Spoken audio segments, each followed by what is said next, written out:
Sandali lang po, mayroon akong kwento na may kwenta. Bago ako naging mayor, ang dinatnan kong Maynila ay dugyot, magulo at lugmok. Kaya binilisan natin ng kilos at walang sinayang na oras. Sa nagdaang 2 taon, yung mga parang imposible, naging posible. Lumago ang negosyo, nagkatrabaho ang tao. Anong balik ang tiwala sa gobyerno, ibinalik natin ang dignidad sa tao. Pumanatag ang pamumuhay sa Maynila, krimen bumaba, droga, unti-unting nawala. Ngunit, hinamon tayo muli ng tadhana. Dumating ang pandemya, mabilis na aksyon na naging tugon. Ospital, gamot at pasilidad ay maagap na naihanda. Tuloy-tuloy na bakuna, lahat niyayakap. Inuna ang sikmura, kahon-kahon na ayuda para ang gutom ay mapawi. Pero hindi tayo tumigil, hindi tayo sumuko. Tunay na solusyon, mabilis na aksyon. Nagawa para sa Manileño, kayang gawin para sa bawat Pilipino. Sa tulong nyo, may awa ang Diyos. Ito ang gagawin ko. Habang hindi pa tayo nakakabawi at hilahod pa sa pandemya, tuloy-tuloy na ayuda sa bawat pamilyang Pilipino. Ani ng mga magsasaka, bibili ng gobyerno sa tamang halaga. Bawas na buwi sa krudo at kuryente ay dagdag na kita sa bawat pamilya. Naumpisa ang build, itutuloy natin. Pero tayo naman, build more hospitals, better schools, more housing, and create more jobs. Sa seguridad ng ating bansa, we will be fearless. Sa pakikitungo sa ibang bansa, we will be fair. But always, always, always faithful to the Filipino people. Tapat sa bayan, tapat sa iyo. Ayun, may love shoutout po sa inyong lahat, Luzon, Visayas at Mindanao, at especially po dyan sa mga Manileño, mga Iskonians at sa mga taga Maynila, no, na walang sawang pagsuporta kay Yorme Isko Moreno and dito sa ating YouTube channel. So, ngayon, mga Manileño, mga taga Maynila, Iskonians, magandang balita po ito, magandang update po ito na kung saan ay still, no, nananatili, huminto at nasa taas pa rin ang Yorme Isko Moreno na number 1 pa rin sa survey ng research, no, ng Manileño at sa mga tinatanong, no, mga kadalasan kasi pag nagtanong ka sa Maynila kung sino yung gusto nyo maging mayor, ang sagot ng iba bago naman. Kasi bukod doon, hindi porket sinabing bago naman ay si Sam Bersosa yan. Hindi po. Kadalasan sagot nila, baguhin naman. O, ibalik kung ano yung naumpisahan. Katulad lang dito, isa po to sa rason na kung bakit si Yorme Isko Moreno tumakbo ulit bilang mayor at sinabi na nga niya na noon na kapag siya ay hindi pala rin bilang presidente ng Pilipinas, siya ay magre-retiro. Ngunit ang nangyari po ay kanyang naumpisahan, kanyang ginawa at kanyang pinangako sa Maynila ay nabaliwala. Kaya po isa sa rason na kung bakit siya bumalik pagka-mayor. So ito po ang dahilan. Panoorin niyo po. Ay, unti-unti na natin narating ang mga pangarap natin para sa mga Manileño. Kaya kailangan ituloy mo, ate. Kayang-kaya mo yan. Yorme, Kayang-kaya. Lagi niya sa amin sinasabi, yung kanyang laway masasanla. Gedli-gedli na siya, mag-retiro na siya. We feel betrayed. Right from the very beginning, ang sinasabi niya sa amin, huwag kayong makikinig sa mga chismis-chismis. Lahat yan, hindi totoo, hindi kami maglalaban ni ate. O, diba? So, napanood nyo naman po at nakita nyo naman po na kung saan dyan.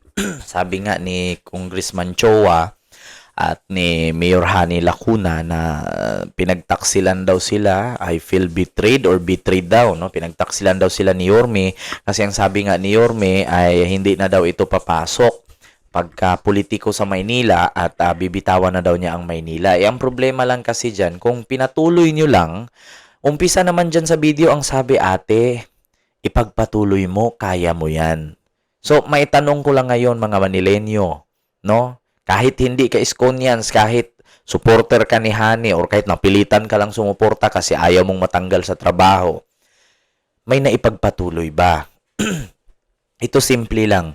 Yun ngang fountain sa City Hall, harap ng bantayog ni Andres Bonifacio. Ngayon hindi na nga gumagalaw eh. Ngayon ninyo sabihing pinagpatuloy ba? Yung mga senior citizen, ang daming reklamo. Noon may mga pagatas sila, noon may mga ayuda silang dumarating. Ngayon wala na. So ngayon sa tingin nyo, kung ikaw nagtanim ka ng palay, yung inaasahan mong siya sana ang magpapalago ng palay, pag uwi mo, yung palay mo payat pa sa kalansay, sa tingin mo matutuwa ka? Siyempre palalayasin mo yung inatasan mong magbantay.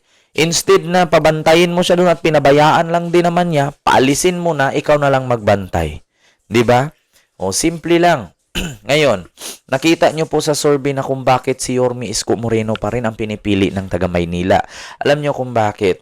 Kahit sinong batikan na politician or kahit sinong mayaman or sikat na artista na kumalaban kay Yorme, hindi po talaga mananalo. Alam nyo kung bakit? Kung noon man basihan natin, no? Kung noon mang panahon pa noon, babasihan natin, mananalo ka kapag pera ang labanan. Ngayon kasi ang iniisip ng tao, no? Ganito Halimbawa, merong kalaban si Yorme dyan na mayaman, milyon-milyon ang pera. No? Aanhin mo yung bibigyan ka ng 20 mil, no? Kung magtiis ka naman sa 3 taong kahirapan. 'Di ba? Sabi nga ni Yorme, hanggat hindi ka kumain ng tira-tira ng tao, nasa mabuting sitwasyon ka pa rin. Kaya, hanggat hindi ka kumakain ng pagpag, hindi mo mararamdaman ang hirap ng buhay. 'Di ba? Hanggat hindi mo naranasang kumain ng tira-tira sa basurahan, you are in still good situation. 'Yun ang sabi ni Yorme. 'Di ba? Kaya kung ako, praktikal na Manilenyo or taga Maynila, kung ako buboto, piliin ko yung magiging mayor, magiging alkalde, na kung saan ang puso ay para sa mahirap. Mahirap kasi yung magkaroon ka ng mayor na mayaman Kasi mayaman na yan Ngayon, kung ikaw mahirap, boto lang ang kailangan nila dyan sa'yo. Hindi nila kailangan, no? Hindi nila kailangan yung hinaing mo. Alam mo kung bakit? Pag nanalo yan, tapos mayaman, never kang puntahan yan. Bakit? Nasanay sa karangyaan. Mas piliin ko yung mayor na kapag may baha, nandun lumalangoy. Mas piliin ko yung mayor na kapag dating sa kasunog, nandun tumutulong nagbubuhos ng tubig. No? Piliin ko yung mayor na pagdating sa kahirapan, maghanap at marunong kung paano solusyonan. At higit sa lahat, piliin ko yung mayor na unique. Katulad kay Isko. Bakit? Sa lahat ng kumandidatong mayor ngayon, si Isko lang. Si Isko lang ang bukod tanging nakaisip na ang Muslim binigyan niya ng halaga sa Maynila. Kasi hindi po mga Kristiyano ang naunang tumira sa Maynila, kundi mga Muslim. Nandyan nga sila Raha Lakandula, Raha Humabon, Raha Sulaiman. Take note, si Yorme Isko lang po ang kauna-unahan at kaisa-isahang mayor na nakapagpatayo ng Muslim cemetery. Kasi lahat ng tao sa Maynila, hindi porkit Kristiyano ka, Iglesia ni Kristo ka, baptist ka, binibulin ka, saksi ni Huba ka, born again ka, ikaw lang ang may karapatan. Meron din po tayong mga ninunong Muslim. 'Di ba? So ngayon, ipapakita ko po sa inyo sa survey na kung saan sa 2025 election Manila Mayoralty Survey o Mayoralty Survey na kung saan si Yorme Isko Moreno po ay kumuha po ng 53% at top 1 po ito sa survey at pumapangalawa nga dito si Mayor Hani Lacuna na 32% at si Sam Bersosa na laging naninira 11%. So, kulilat po dyan mga kababayan, no? Mga Manilenyo, mga Iskonians, na si Yorme Isko Moreno po ay nakakuha po ng 53%, no? Sa kaniyang ratings at saka si Mayor Hani Lacuna nakakuha po ng 32%. And then si Sam Bersosa sa sobrang paninira, ayon, kumuha ng 11%. Kaya nga sabi ko sa inyo mga kababayan po, no? Ang mga tao sa Maynila, ang mga Manilenyo, subok na. Graduate na sa ganyan. Dumaan na kasi sila dyan kay Erap, dumaan na sila kay Lopez, dumaan na sila kay Lim, dumaan na sila kay Atienza. Kaya ang tao ng Maynila, yung mga residente, mga botante, tinatak na nila sa isipan, aanhin namin yung pera kung kami namang taga Maynila magtiis sa baha, magtiis sa mahal na bilihin, magtiis sa traffic, at magtiis sa mahal na tuition. Kaya nung si Yorme ang naging mayor, pinatikim ni Yorme ang hinahanap ng Manilenyo na kung saan libreng eskwelahan, libreng hospital, murang bilihin, naibsan ang traffic, bumaba ang crime rate, umunlad ang Maynila, tinayuan ng mga condominium, yung mga squatter na kung saan hindi nila naranasan na humiga sa malinis, malamig at sifting higaan. Si Isko Moreno lang ang nakagawa niyan. Maganda sana kung pinagpatuloy ni Hani. And ang nangyari nga lang, walang nangyari. 'Di ba? Kaya ngayon, kulilat po talaga. Kung sino pa yung sinabing maraming nagawa daw, nung pandemya hindi naman lumalabas, siya pa yung kulilat. 'Di ba? So, alam niyo sa totoo lang, kahit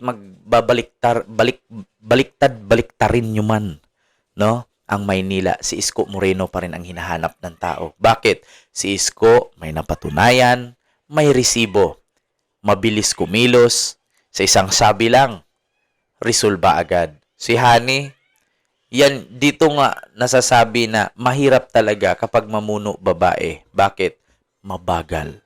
At si Sam Versosa naman, mahirap manalo. Alam niyo kung bakit? Simple lang. Gawa kasi, hindi puro ngawa.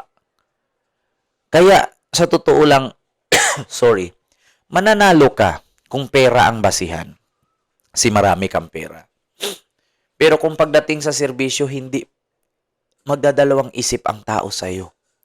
Wala kayong pinagkaiba ni Hani sa bagay, pareho naman kayong taga Sampaloc. Walang pinagkaiba sa inyong dalawa. Ang tao ang hinahanap nila, prinsipyo, trabaho, at kalidad na pamumuno. Ayaw nila yung puro salita lang. Diba? So yun lang.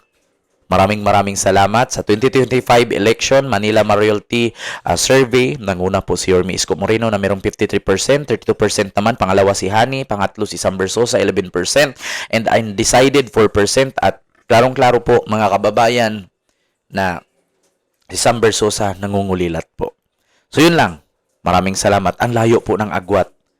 Kay Yorme pa lang at kay Hani, meron na si Yorming 21% na ang layo nun. Si Sam Versosa naman at i-compare si Hani, lagpas din si Hani ng 21%. No? So, ang agwatan nila tag 21%. Pagdating naman kay Sam Versosa at kay Isko, talaga namang 41% po ang lamang ni Isko kay Sam Versosa. So, yun lamang po. Maraming salamat and see you next vlog. God first. Thank you.